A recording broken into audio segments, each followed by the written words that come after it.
wanita bruto tapi awake rada lembut.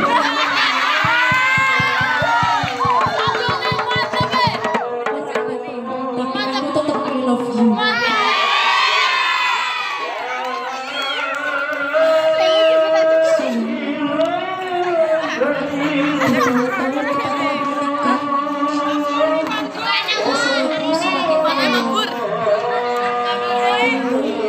Saat ini kita tidak pernah diberikan keturunan.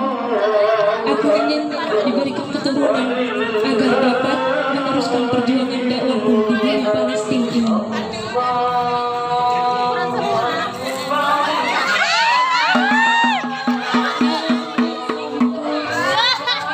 Namun sepertinya Allah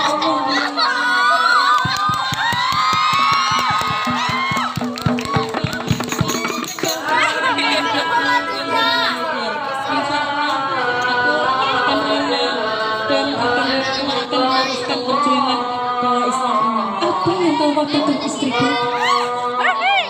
kau rela aku menikah dengan Hajar budakmu? Ya benar suamiku.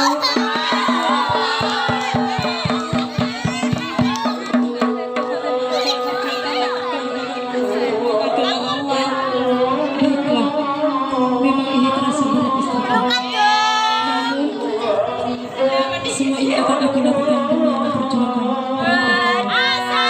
Nabi Ibrahim pergi sementara Sarah bersedih karena menerima kenyataan bahwa ia tidak bisa mengandung dan membahagiakan suaminya.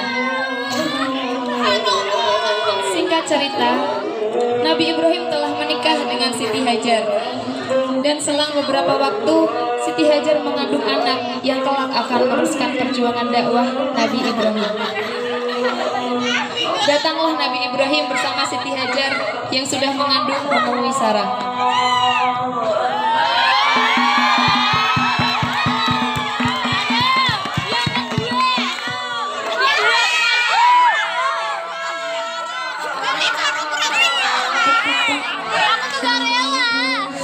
Waalaikumsalam, assalamualaikum.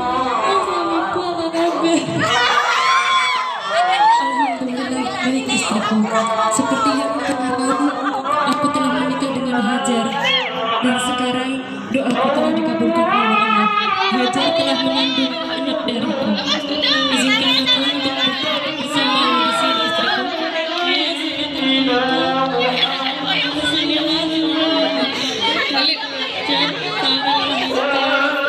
Memang istri yang baik istriku. Tak lama kemudian Siti Hajar melahirkan seorang putra yang diberi nama Ismail. Kemesraan Ibrahim dan Siti Hajar semakin bertambah dengan kelahiran Ismail. Melihat kemesraan mereka berdua, akhirnya Siti Sarah pun terbakar api cemburu yang menyebabkan ia merasa resah dan gelisah. Dengan wajah sedih, Sarah pun berkata,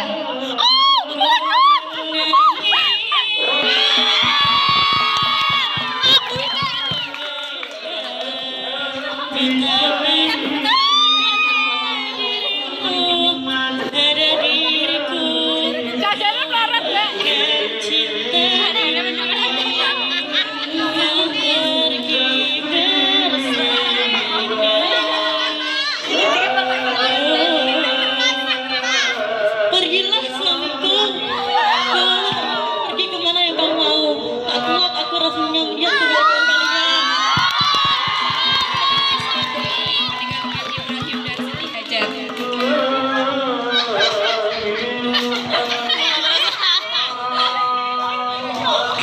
Istriku, iya suamiku. Sekarang kamu harus ikut aku. Hendak kemana suamiku? Entah, aku juga tidak tahu. Tapi ini perintah Allah. Kamu harus ikut padaku istriku. Baiklah suamiku.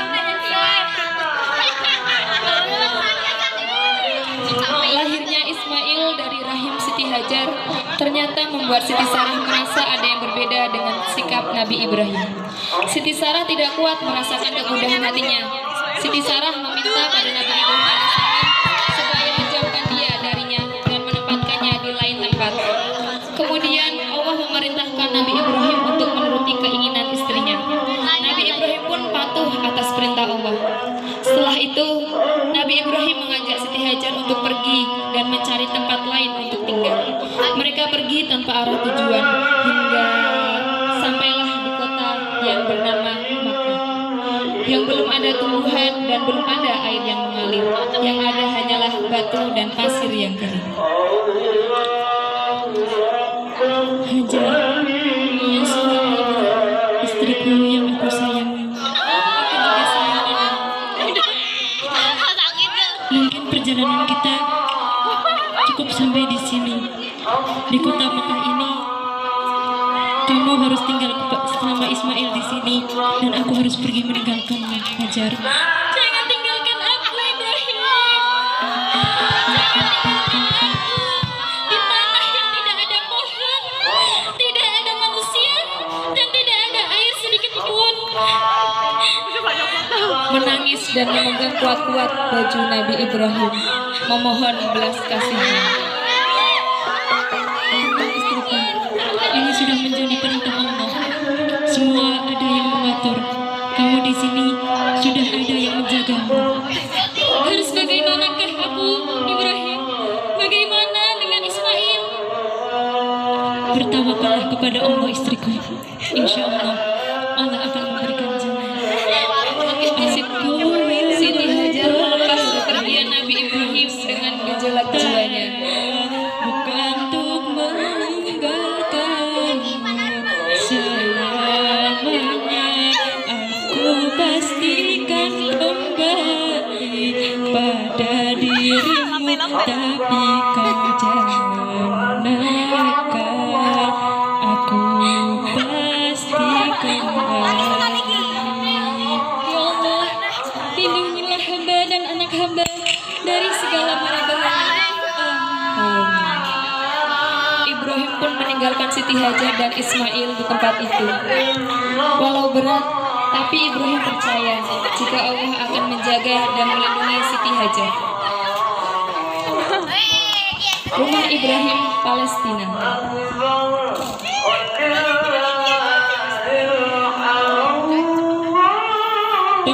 Assalamualaikum. Waalaikumsalam.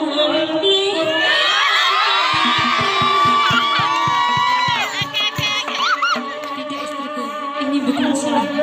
Ini semua sudah ditakdirkan oleh Allah. Hajar akan baik-baik di sana dan Ismail.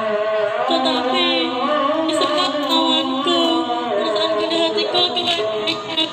Tidak, istriku, ini bukan salahmu. Kau tenang. Ini sudah diatur oleh Yang Kuasa, tak menjadi mengapa, bukan salah siapa-siapa. Lalu bagaimana dengannya? Tenang, istriku, aku telah titipkan Hajar dan Ismail kepada Allah. Jadi tidak akan ada bahaya sedikit pun, karena yang menjaga adalah Allah.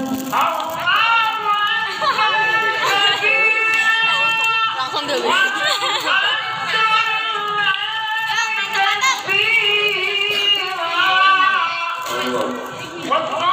Gurun pasir Mekah.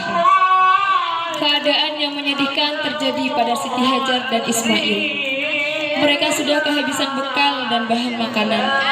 Suatu hari, Siti Hajar menangis dan meneteskan air mata ketika melihat Ismail menangis karena lapar dan kehausan. Siti Hajar segera berpikir untuk melakukan sesuatu agar Ismail tidak menangis lagi. Bagaimana ini? Ya Allah, sabarlah anakku. Ibu akan mencarikan air. Tunggulah di sini.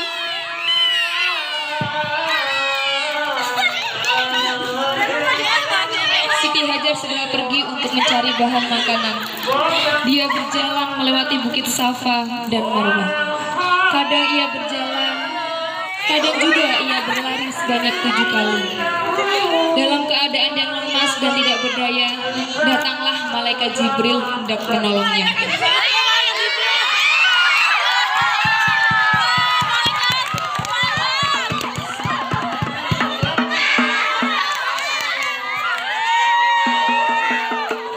Siapa sebenarnya kau ini? Saya adalah hamba saya Ibrahim. Pada siapa engkau dititipkan di sini? Hanya kepada Allah lah hamba meminta perlindungan. Jika demikian, maka engkau telah dititipkan kepada saja makhluk laki maha pengasih yang akan melindungimu dan menutupi kekuatan untuk Tuhan itu tidak akan menyanyiakan kepercayaan ayah putra padanya. Kemudian dalam keadaan berbaring, Ismail menginjakkan kakinya di atas tanah. Dan segeralah memancur dari bekas telapak kaki itu air yang jernih dengan kuasa Allah. Alangkah gembiranya dan leganya Siti Hajar melihat air yang memancur itu. Segera ia membasahi bibir putranya itu dengan air, dan segera pula terlihat wajah putranya segar kembali. Demikian pula wajah si ibu yang merasa sangat berbahagia dengan datangnya mukjizat dari sisi Tuhan yang mengembalikan kesegaran hidup kepadanya dan kepada putranya sesudah dibayang-bayangi oleh bayangan mati kelaparan yang mencekam dada. Zamzami, Zamzami.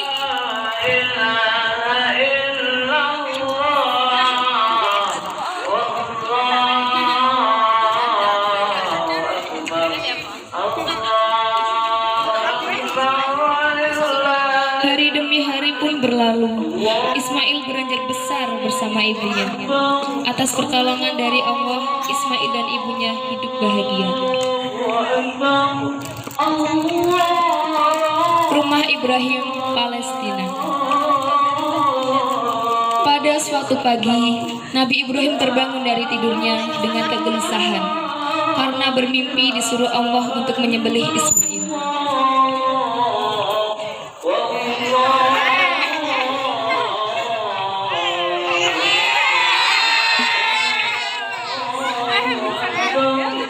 Astagfirullahaladzim, mimpi apa aku tadi?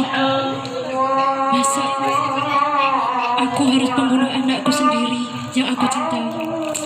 Astagfirullahaladzim. Karena hatinya gelisah, Ibrahim pun mengunjungi rumah Siti Hajar dan Ismail untuk menyampaikan mimpinya. Nabi Ibrahim pergi ke Makkah untuk mengunjungi dan menjenguk Ismail di tempat pengasingannya untuk menghilangkan rasa rindu hatinya kepada putra yang ia sayangi serta menenangkan hati yang selalu terlalut bila mengenangkan keadaan putra bersama ibunya yang ditinggalkan di tempat yang tandus, jauh dari masyarakat kota dan pergaulan umum.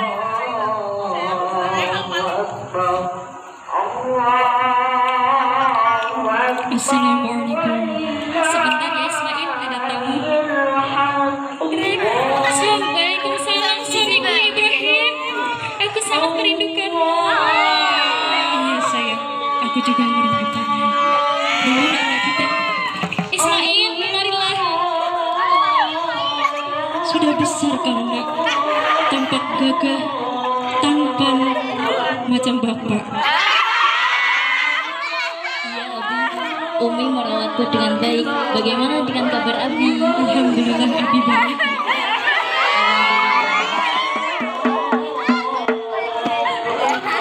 Ibrahim ragu untuk mengutarakan mimpinya jika ia harus menyembelih Ismail. Semua itu atas perintah Allah. Siti Hajar datang menemui suami dan anaknya.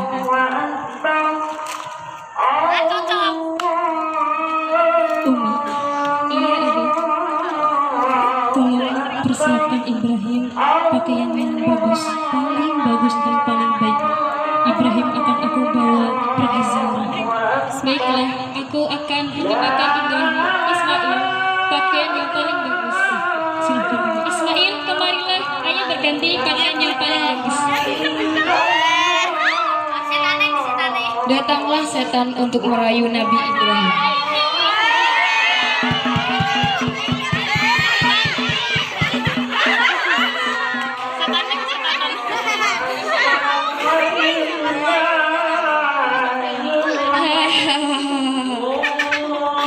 Jangan beritahu Ibrahim.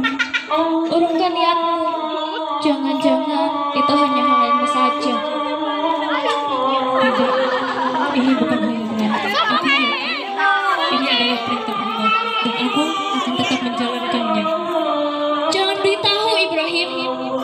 Bukankah dia anakmu satu-satunya? Lalu siapa nanti yang akan meneruskan perjuanganmu? Memang Ismail itu anak aku satu-satunya, anak yang paling tampan, paling gagah. Tapi ini adalah perintah Allah dan aku tidak mampu untuk mengingkarinya. Benar-benar ayah yang tidak punya kasih sayang. Pergi kamu, pergi.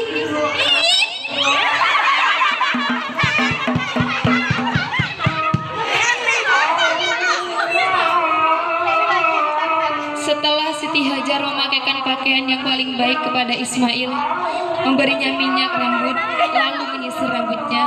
Kemudian Nabi Ibrahim alaihissalam pergi bersama Ismail dekat dengan kota Mina. Dia juga membawa tali dan pisau yang tajam.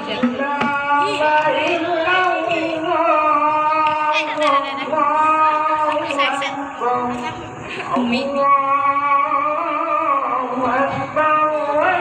istriku yang tercinta, Iya suamiku. izinkanlah aku dan Ismail pergi. Jaga dirimu baik-baik di sini ya Umi. Iya suamiku. Semoga Allah selalu melindungi kalian. Ayo nak, kita pergi.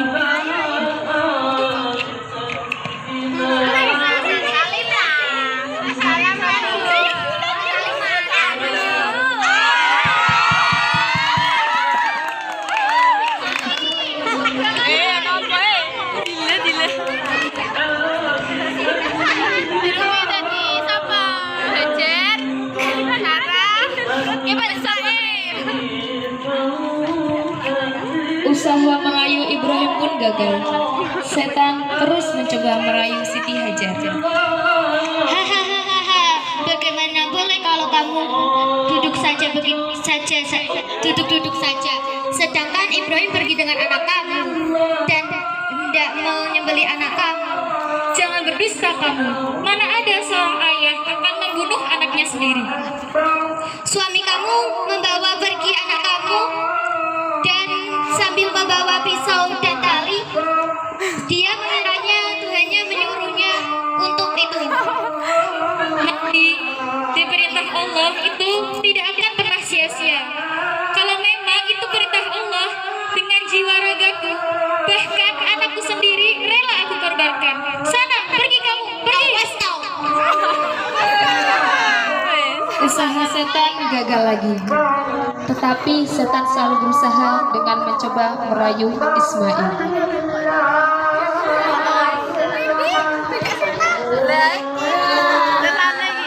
Tengah perjalanan kota Makkah,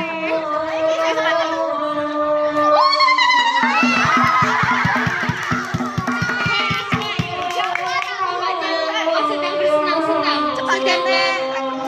ayah kamu membawa tali dan pisau untuk menyembelih kamu.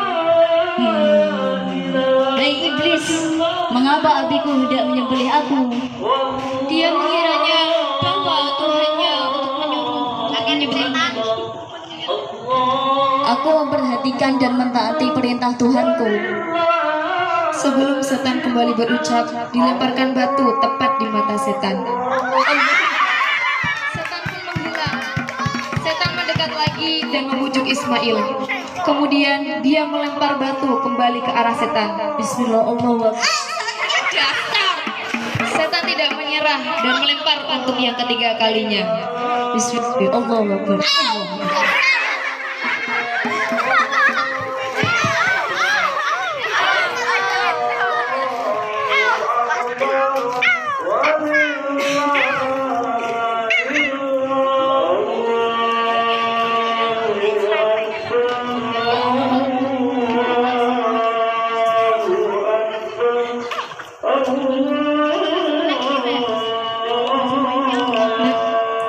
Perjalanan kita mungkin sampai di sini.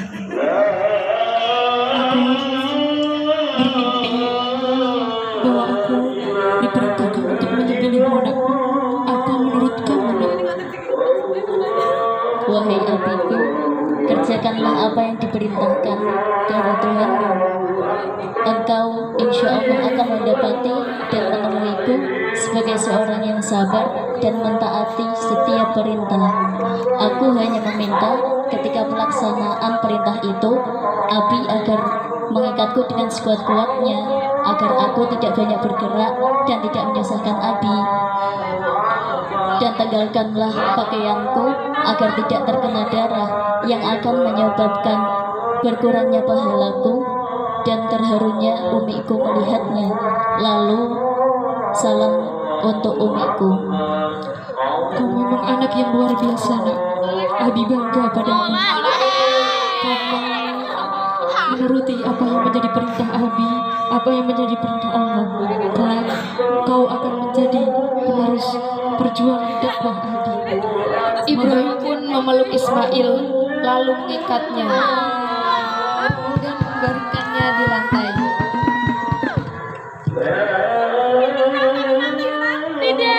Sambil mengasah pisaunya, air matanya pun menetes.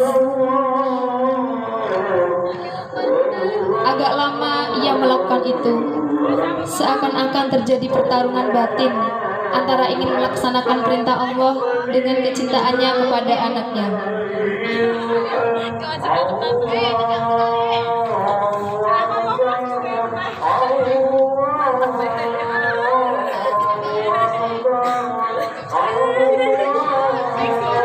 Wahai Abi, kekuatanmu menjadi lemah karena engkau masih memiliki cintaku untukku. Oleh karenanya, engkau tidak boleh menyembelihku. Lalu Nabi Ibrahim alaihissalam memukulkan pisau itu pada batu, dan batu itu pecah menjadi dua. Pedang, mengapa ketika aku tangkaskan ke batu yang besar ini, batu ini dapat terbelah menjadi dua. Tetapi kenapa ketika aku membunuh anakku sendiri, kau tak dapat melakukannya?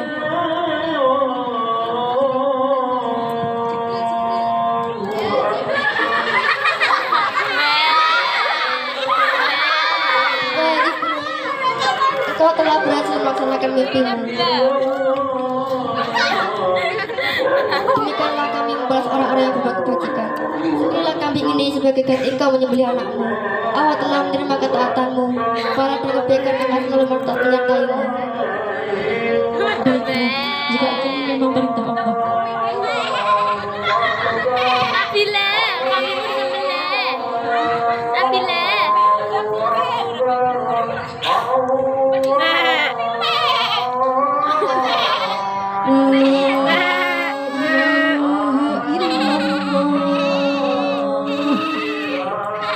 Allahu Akbar. Allahu Akbar. Allahu Akbar. La ilaha illallah. Kemudian sebagai tebusan ganti nyawa Ismail telah diselamatkan itu, Allah memerintahkan Nabi Ibrahim menyembelih seekor kambing yang telah bersedia di sampingnya, dan segera dipotong leher kambing itu oleh beliau dengan parang yang tebal di leher putranya Ismail itu. Dan inilah asal permulaan sunnah berkurban yang dilakukan oleh umat Islam pada tiap hari raya Idul Adha di seluruh pelosok dunia. Filosofi berkurban. Biasanya hewan yang digunakan untuk berkurban adalah binatang yang bodoh atau sulit untuk dilatih. Di balik semua itu mengandung nasihat bahwa orang Islam diwajibkan untuk memberantas kebodohan, seperti firman Allah dalam surat Al-Alaq.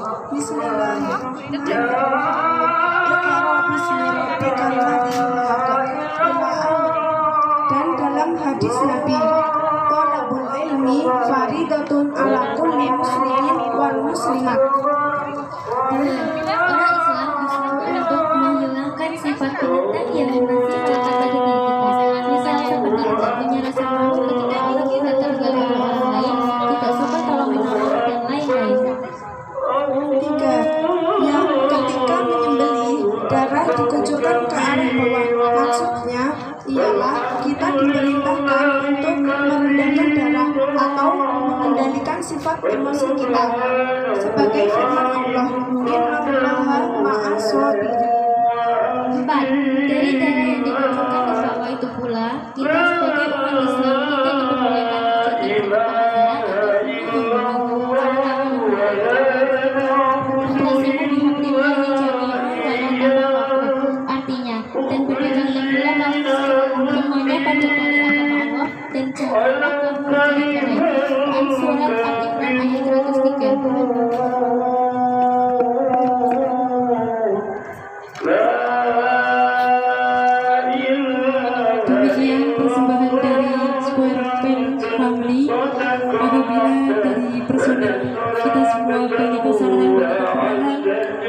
maaf yang sebesar-besarnya. Niat kami ini adalah belajar bersama agar kita saling tahu bahwa ini adalah kisah Idul Adha yang besok akan kita laksanakan bersama. Untuk itu sekali lagi dari Square Band Family mengucapkan terima kasih dan mohon maaf yang sebesar-besarnya. Akhirul kalam, wallahul muwaffiq ila aqwamit thoriq. Wassalamualaikum warahmatullahi wabarakatuh.